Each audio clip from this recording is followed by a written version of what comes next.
Muy buenos días, estamos acá en Radio Platino 104.1. El día de hoy tenemos el honor, nos está visitando vía Zoom, vía plataforma digital, una candidata que ha venido trabajando en estos últimos años arduamente, recorriendo todo el país. Damos fe de ese trabajo partidario, trabajo político, trabajo organizacional. Ella es la doctora Victoria de la Cruz, ¿no? A quien tengo el gusto de tenerla aquí en este programa de La Hora del Emprendedor, ¿no? Entonces, nosotros como semana a semana venimos entrevistando a los diferentes candidatos al Congreso. Hoy tenemos la oportunidad de entrevistar a una candidata al Parlamento andino. Doctora Victoria de la Cruz, nosotros quisiéramos un poco comenzar esta entrevista preguntándole, ¿no? ¿Quién es usted? ¿Cuál es su trayectoria? Porque en estos tiempos, una de las cosas que más vemos es el desconocimiento que hay por parte de la población con respecto a los candidatos que están postulando. Ya en el Congreso ya hay un tema, ¿no? Por ejemplo, aquí en la región Lima Provincias, de 90 candidatos al Congreso que tenemos, realmente contamos con los dedos de la mano y así recordamos solo a 5 que hemos visto que han estado caminando, haciendo campaña.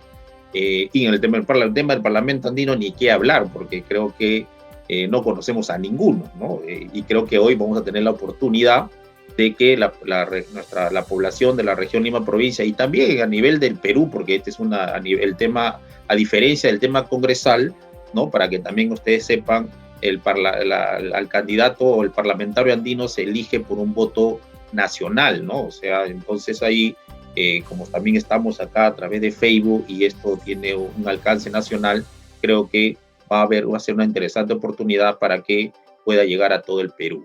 Doctora Victoria, buenos días, bienvenida al programa La Hora del Emprendedor. Muy buenos días, le agradezco efectivamente a este programa vinculado a un quehacer relacionado a algo importante que en el Perú se va fortaleciendo cada vez más, haciéndose más visible, que es, por ejemplo, el emprendimiento, el tener esta actitud para desarrollar iniciativas. No solo iniciativas en el orden económico, que es lo central que observamos como gravitante en la dinámica política de nuestro país, sino también iniciativas en política, iniciativas en acciones sociales, iniciativas en compromisos por los demás.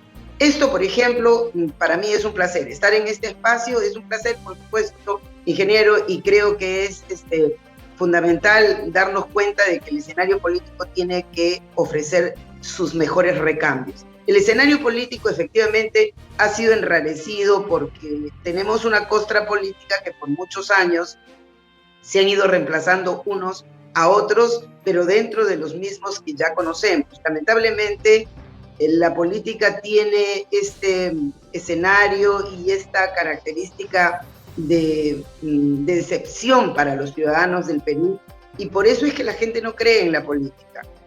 Hay políticos, incluso congresistas, que dicen que no son políticos, ¿no? Exalcaldes, candidatos a la presidencia que dicen que no son políticos, ¿no? Y acusan a los políticos. No, yo no voy a decir eso. Y yo he desarrollado en mi vida un compromiso por los demás. He desarrollado opinión respecto de lo que ocurre en mi contexto social y político.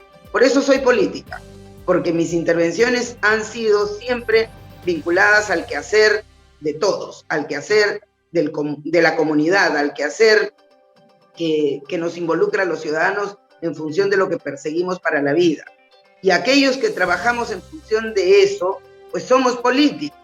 La gente confunde y cree que los políticos son solo los que han sido funcionarios, y son solo los que han sido congresistas, o son solo los que han sido alcaldes. No, no. La política es un quehacer, es una característica de la vida, es una actividad, es una manera de mirar las cosas y procurar una opinión para proponer cosas. Y eso es lo que he hecho a lo largo de mi vida siempre.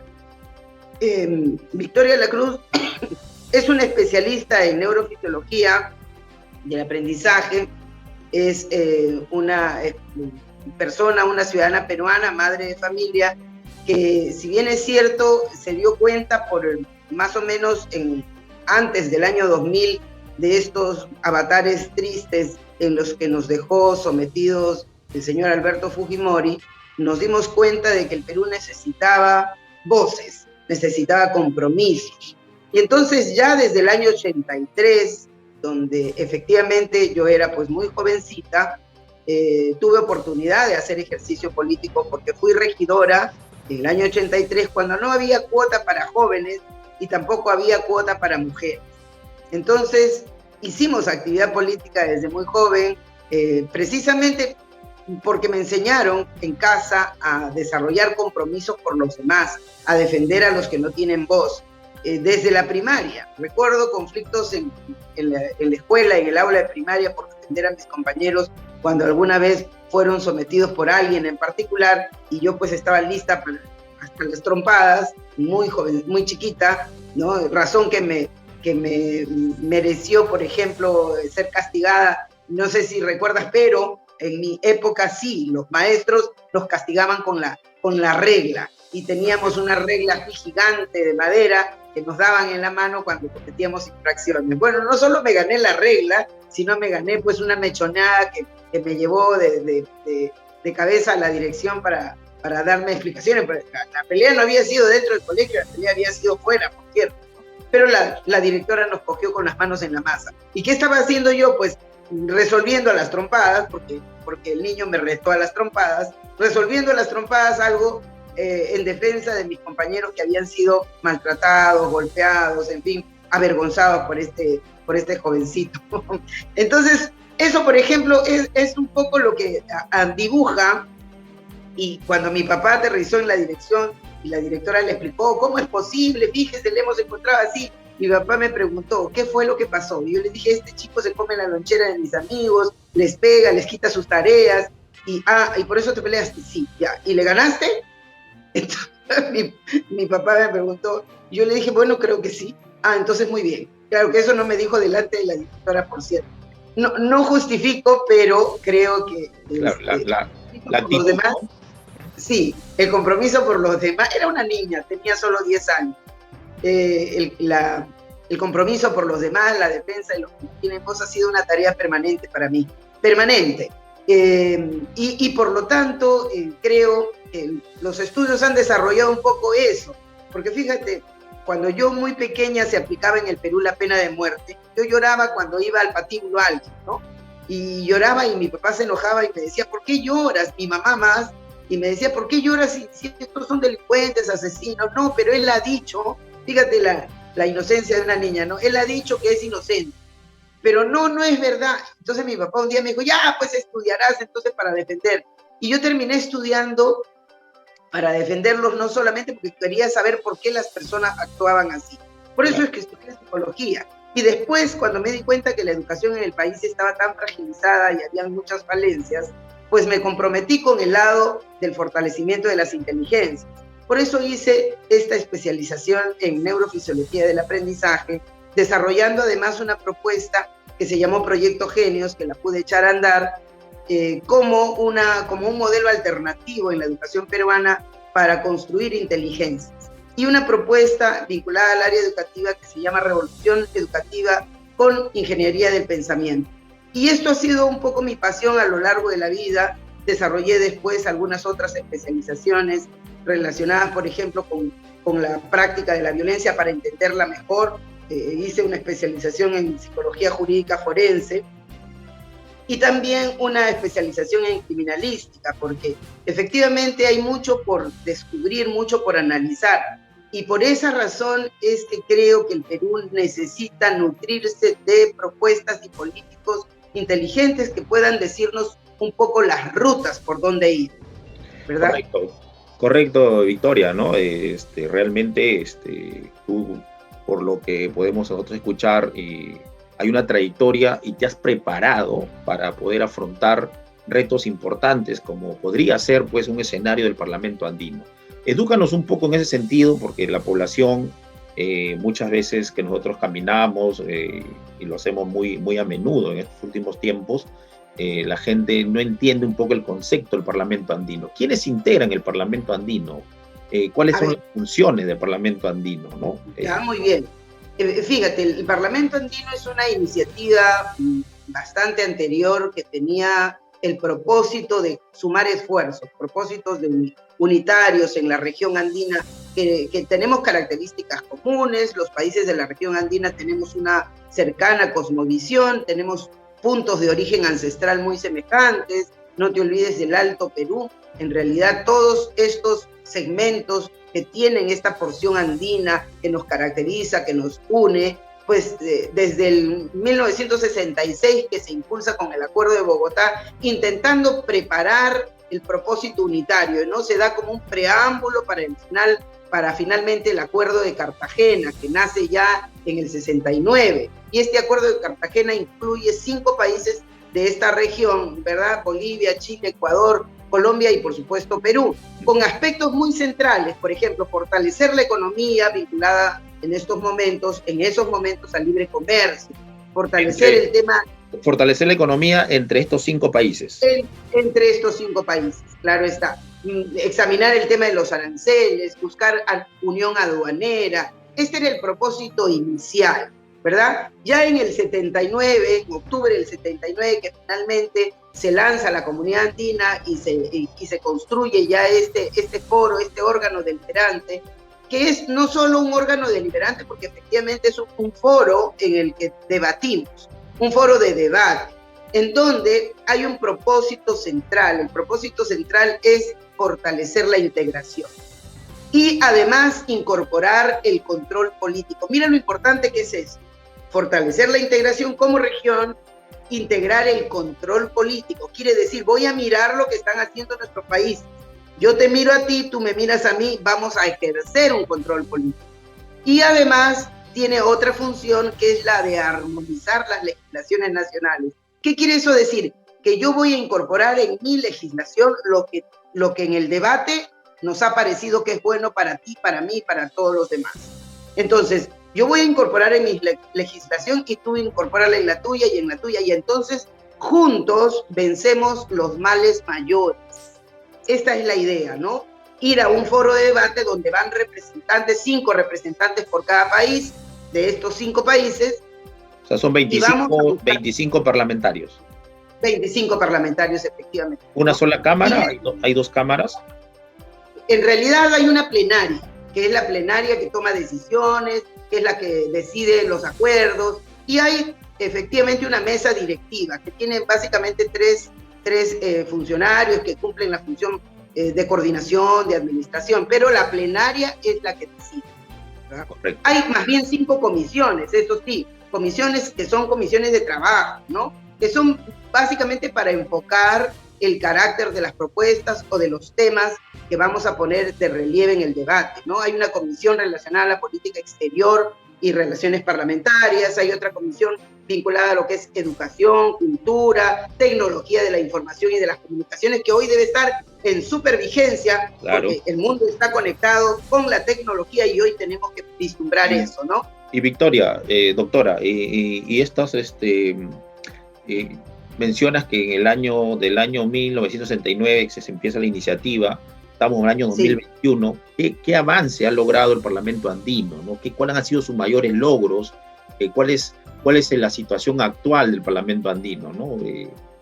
Tenemos entendido que... Yo te voy a decir con toda sinceridad, hemos podido notar, por ejemplo, una intervención interesante en la COP21, también en la COP25, en esfuerzos para coordinar con la Organización de las Naciones Unidas, por ejemplo, para permeabilizar hábitos vinculados a la defensa, a proteger los resultados del cambio climático. Hemos visto algunas iniciativas interesantes, pero debo decirte, en honor a la verdad, que el Parlamento andino ha estado ausente de políticos activos que generen corrientes de opinión y que procuren iniciativas legislativas que sean de beneficio para todos.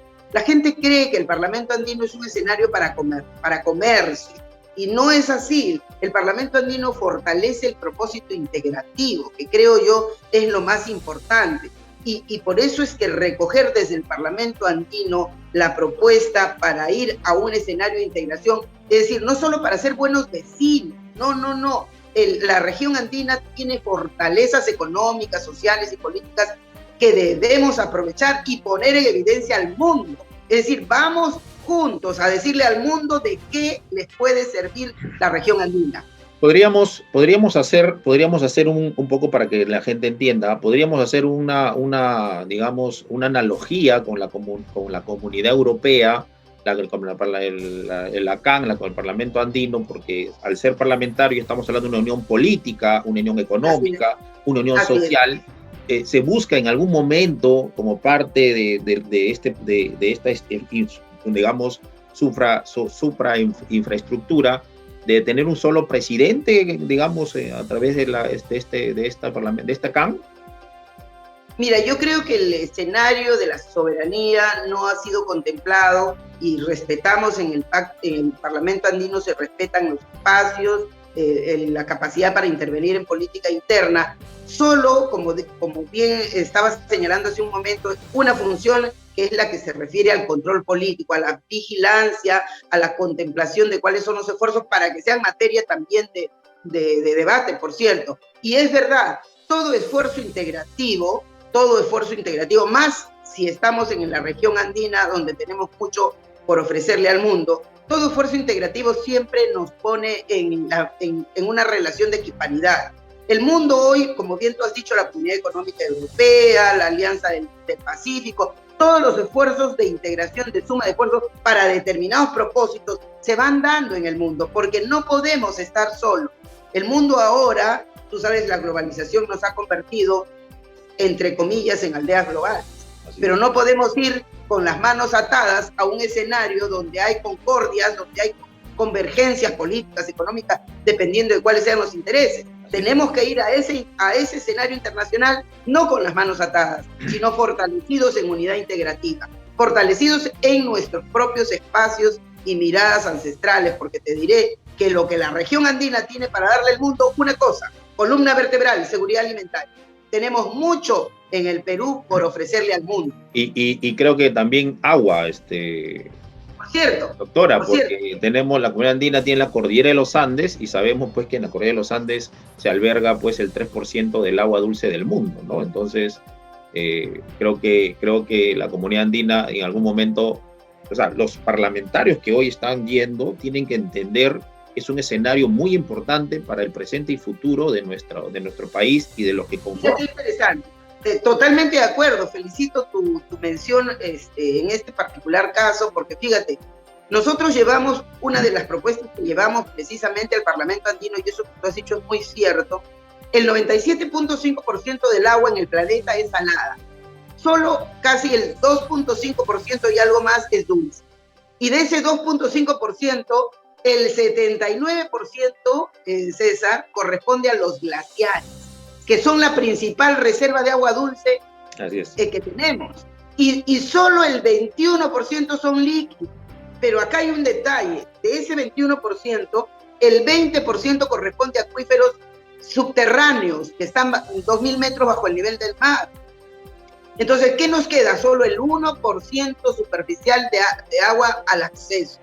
Y ese 1% todavía está siendo puesta en riesgo. Por dos cosas, puesta en riesgo porque hay una mala política de defensa del agua como elemento básico para la actividad de la vida, y hay prácticas que no están siendo sometidas al examen político desde el Estado. El Estado ha abdicado de su papel de cautelar los intereses de quienes vivimos en un espacio como este. Efectivamente, tú, por ejemplo, has mencionado una cosa importante. En el Perú vemos, antes yo mencionaba siempre Pastorruri, ¿te acuerdas? Pastorruri era hielo hasta más la mitad, por lo menos, y uno podía hacer, claro, ¿te acuerdas que podíamos hacer fotoesquí? Subíamos y podíamos deslizarnos sentados en el hielo. Hoy ahora, tú vas a Pastorruri, todo es roca, todo es piedra ya.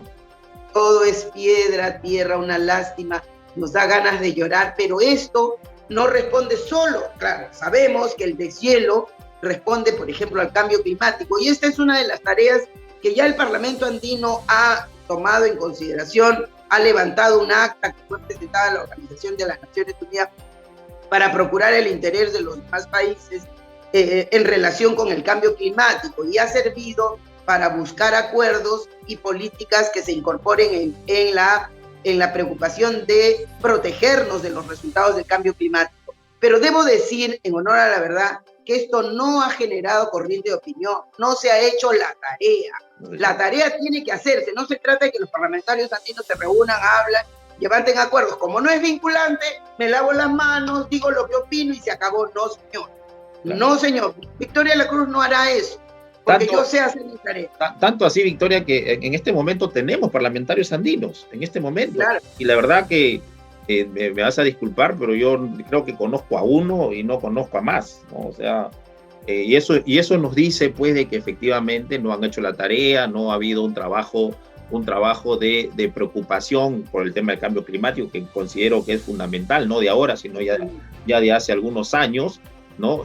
Asimismo también el tema de la seguridad alimentaria, que hoy con la pandemia creo que nos está desnudando la importancia que tiene una política pública sobre el tema de sanidad, de seguridad alimentaria, ¿no? El tema de la crianza, por ejemplo, de la acuicultura, el tema de la agricultura, que son temas que hoy, si revisamos rápidamente los candidatos, sus propuestas pues son bastante generales, gaseosas, o sea, no nos dice mucho, y creo que es más de lo mismo en muchos de los casos de los candidatos, y es lamentable realmente, ¿no? Entonces, ¿qué propuestas concretas? Me estoy escuchando atentamente que hay dos temas muy claros que ha mencionado, que me gustaría que lo desarrolles, y qué otras propuestas estás tú llevando como plataforma de llegar al Parlamento andino.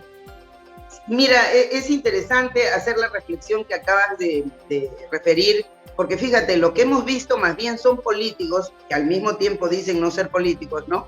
Pero que son políticos que para sacarle la vuelta a la ley, porque tenemos la ley de no reelección, y hoy mismo son congresistas, entonces, bueno, muy rápido, ya le saco la vuelta a la ley, porque se olvidan de que la ley de no reelección es para no verte la cara, no te quiero ver la cara en el escenario público por un periodo, eso quiere decir la ley, pero la ley está, claro, no me quieren ver en el Congreso de la República, pero me voy al Parlamento andino. Claro. Hay que echarle una miradita a eso, te dejo de tarea para que entre hoy y mañana puedas mirar quiénes son los candidatos que están en el Congreso y sacándole la vuelta a la ley, van al Parlamento andino. Eso es importante descubrir, porque pasan piola, están pasando por agua tibia, nadie los mira, nadie se da cuenta porque están así, perfil bajo, suavecito. Y finalmente la elección del parlamentario es de arrastre, ¿no? O sea, el presidente que gane es el primero y el segundo son los que creo que prácticamente copan los cinco. Así es. Por eso te lo dejo de tarea. Hay que ponerle la chamba ahí para ver quiénes son los que quieren sacarle la vuelta a la ley y al Perú. Porque al parlamentario andino no se le va a pedir que se meta en los temas internos, que hablen nomás de las cuestiones internas. No, necesitamos arrancar la economía para el mundo. Necesitamos convertir a los peruanos en ciudadanos del mundo. Y para eso hay que hacer que se visibilice cuáles son las fortalezas que tenemos. Tú has hablado de seguridad alimentaria. Fíjate, yo te digo, en este tema del agua, una cosa que me preocupa, y estábamos hablando, en este tema, el agua está puesta en peligro. Hay un riesgo de escasez hídrica que tenemos que enfrentar desde las políticas del Estado. Y cuando se habla de cambio climático, efectivamente hablamos del cambio climático como uno de las influencias perniciosas. Pero aquí hay un detalle interesante. Fíjate, nosotros tenemos una rica zona glacial. Nosotros tenemos, o teníamos antes, aún tenemos esas reservas de agua dulce que son los glaciares, que son la zona de criosfera. Y esta criosfera, estimado amigo, lo que hace es mantener una condición de albedo, que es esa condición de reflectividad que al 90% nos defiende los rayos solares. Mira la relación que hay con el cambio climático. Claro. Se pierde la criosfera, se pierde el albedo y por lo tanto fragiliza la salud del pueblo porque ya no tenemos por fin ese albedo que nos protegía de los rayos solares. Entonces hay que defender los hielos.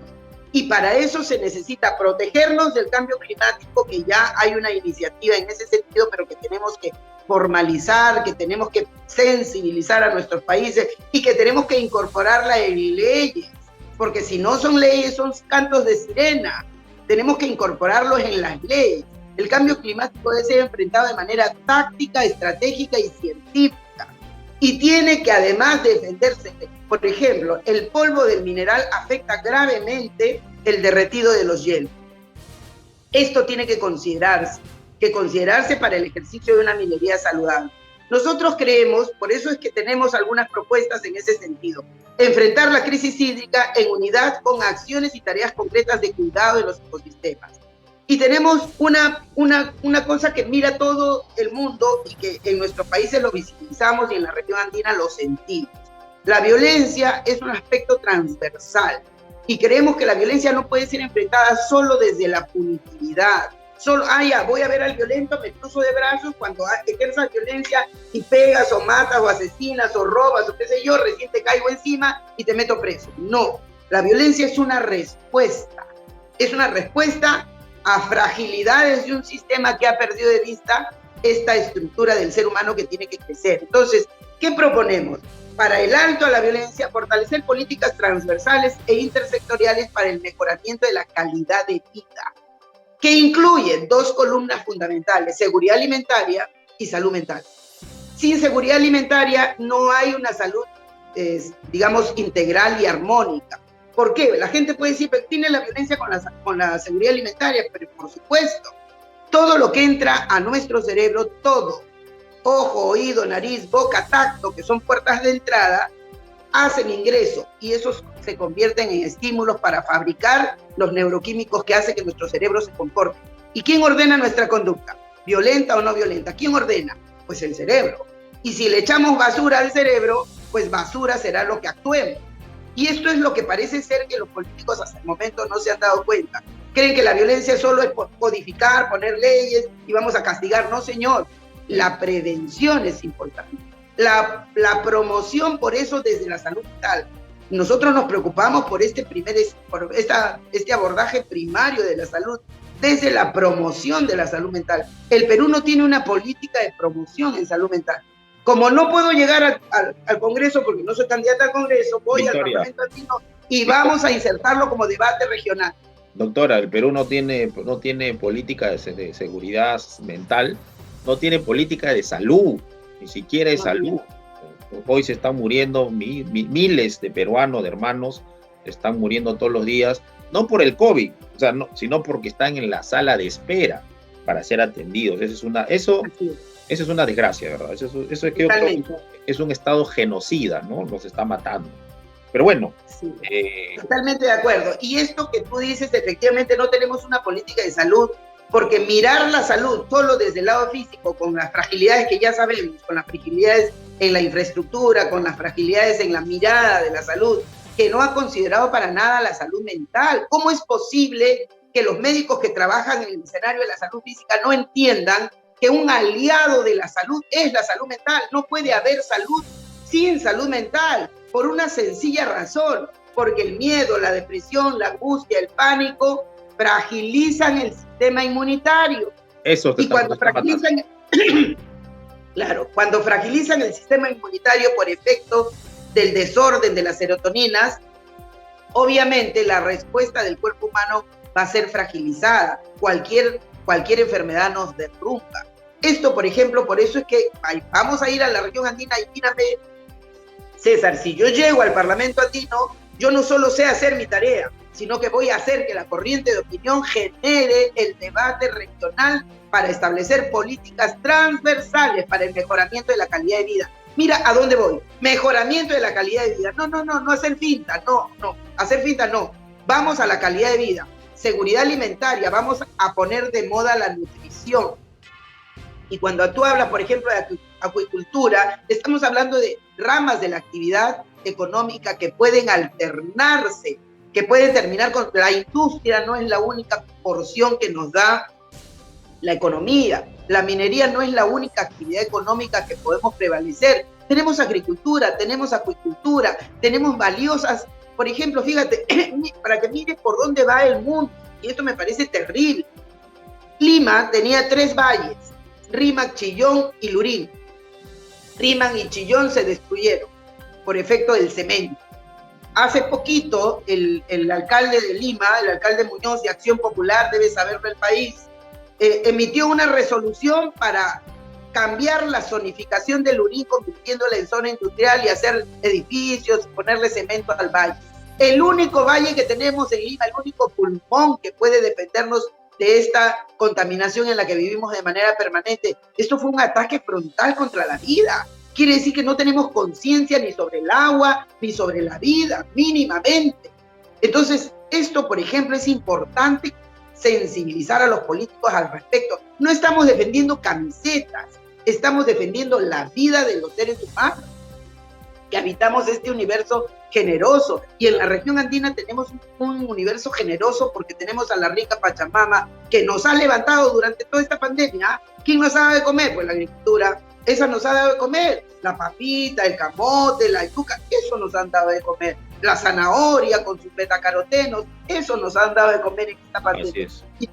Y mira, en esta pandemia donde es necesario darnos cuenta que la comida enlatada no sirve, y aquí yo hago una convocatoria. Lo que el Perú ha hecho es abrirle la puerta a esas cadenas internacionales de comida rápida. Me declaro enemiga número 1 de esa comida chatarra que lesiona las arterias, lesiona gravemente la neuroquímica en el cerebro y por lo tanto afecta el comportamiento humano. Vamos a la comida. Y el agricultor no nos ha fallado. Así es. No nos ha fallado. Qué lindo que lo digas. No nos ha fallado. El agricultor, no nos ha fallado. El agricultor ha seguido produciendo. Así es. Ha seguido produciendo y a nadie le ha faltado un plato de comida. Te cuento una iniciativa chiquitita en medio de la pandemia.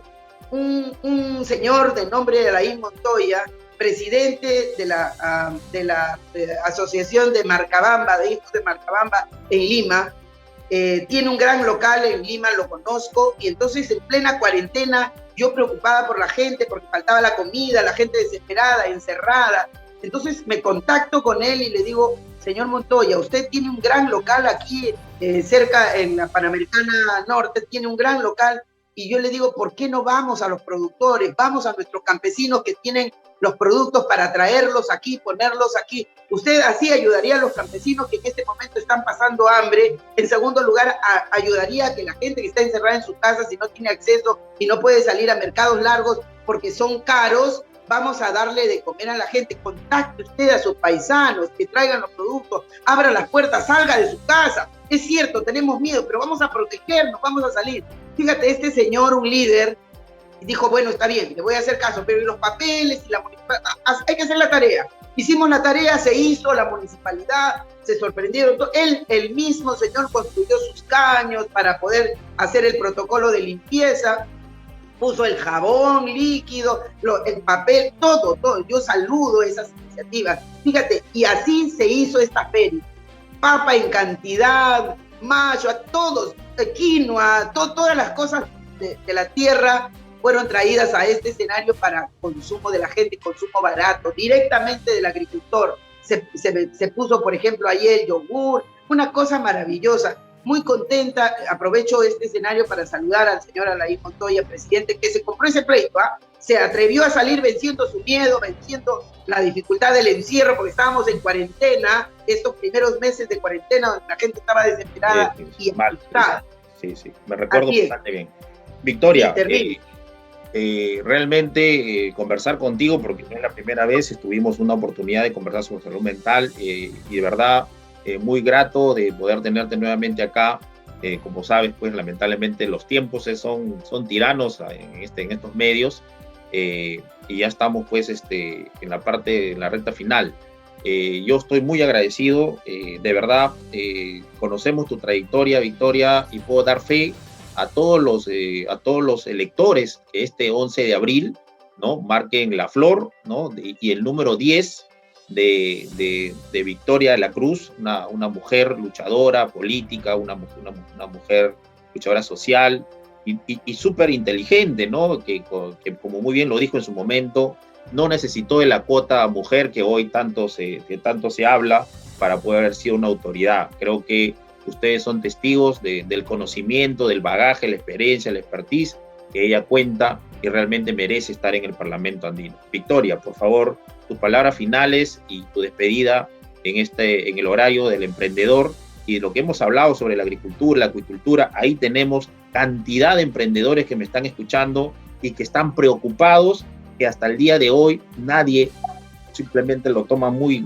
general, pero realmente no estamos solucionando el problema central. El problema central es la alimentación, el problema central es el agua, porque sin esos dos temas fundamentales, yo creo que el COVID no nos hubiera golpeado tanto como nos ha golpeado el día de hoy. Nos está golpeando muy bien en esta oportunidad. Así es. Y en eso colijo lo que tú dices. La primera línea no son los médicos y los enfermeros, la primera línea es el sistema inmunitario.